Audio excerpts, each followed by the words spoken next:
தமிழக வெற்றிக் கழக தலைவர் விஜயுடன் பிரபல தேர்தல் வியூக வகுப்பாளர் பிரசாந்த் கிஷோர் சந்தித்து பேசியுள்ளார். 2026 சட்டமன்ற தேர்தலுக்கு இன்னும் ஆண்டு காலமே உள்ள நிலையில் இந்த சந்திப்பு முக்கியத்துவம் வாய்ந்ததாக பார்க்கப்படுகின்றது. தமிழக வெற்றிக் கழக தலைவர் விஜய், பொதுச் செயலாளர் ஆனந்த், தாவிக தேர்தல் பிரிவு மேலாண்மை பொதுச் செயலாளர், தாவிக தேர்தல் வியூக வகுப்பாளர் ஜோன் ஆரோக்கியசாமி ஆகியோருடன் பிரபல தேர்தல் வியூக வகுப்பாளர் பிரசாந்த் கிஷோர் சந்தித்து ஆலோசனை நடத்தினார். சென்னை பனையூரில் உள்ள தாவிக அலுவலகத்தில் இந்த சந்திப்பு இடம்பெற்றுள்ளது. 2014ஆம் ஆண்டு மக்களவைத் தேர்தலை முன்னிட்டு பாஜகவை குறிப்பாக மோடியை பிரதமர் வேட்பாளராக நாடு முழுவதும் உள்ள மக்கள் மத்தியில் கொண்டு செல்ல பணியாற்றியது பிரசாந்த் கிஷோரின் ஐபெக் நிறுவனம். அது முதல் இந்திய அரசியலில் தேர்தல் வியூகம் வகுப்பாளர் என்ற சொல் பிரபல்யமடைய தொடங்கியது. அதேபோல் ஐபெக் நிறுவனமும் பிரபல்யமானது.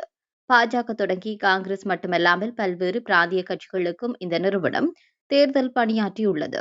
இந்த நிறுவனத்தில் பணியாற்றி பிரிந்து சென்றவர்கள் தனித்தனியாக தேர்தல் வியூகம் வகுக்கும் நிறுவனங்களை தொடங்கி நடத்தி வருகின்றனர். தமிழ்நாட்டில் திமுகவிற்காக பணியாற்றிய ஐபெக் நிறுவனம் சுமார் 300 கோடிக்கு மேல் கட்டணமாக பெற்றதாக அப்போதைய தகவல்கள் வெளியாகின. சில ஆண்டுகளுக்கு முன்னர் ஐபெக் நிறுவனத்தை தன்னுடன் பணியாற்றியவர்களிடம் வழங்கிய பிரசாந்த் கிஷோர் பீகார் அரசியலில் கவனம் செலுத்த தொடங்கிவிட்டார். திமுகவிற்கு பிரசாந்த் கிஷோரை அறிமுகம் செய்து வைத்தது ஆதவ் அர்ஜுனா தான் என்று அவருடைய ஆதரவாளர்கள் கூறுகின்றனர்.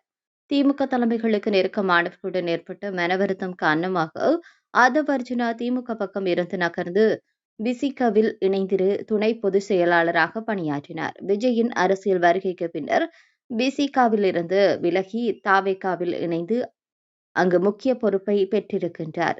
இது ஒரு புறம் இருக்க, அக்டோபர் மாதம் விஜய் கட்சியின் மாநாடு நடைபெறுவதற்கு முன்பதாகவே பிரசாந்த் கிஷோர் விஜயுடன் பேச்சுவார்த்தைக்கு முயற்சித்ததாக கூறப்படுகின்றது. அப்போது நடைபெறாத சந்திப்பு ஆதவ் அர்ஜுனாவின் என்ட்ரிக்கு பிறகு நடைபெற்றுள்ளது. தாவேகாவிற்கு ஏற்கனவே தேர்தல் வியூகம் அமைக்கும் பணிகளை ஜோன் ஆரோக்கியசாமி மேற்கொண்டிருந்தார். ஆனால் அவர் பொதுச் செயலாளர் ஆனந்த் குறித்து சர்ச்சைக்குரிய வகையில் பேசியது விவாதத்திற்கு உள்ளானது.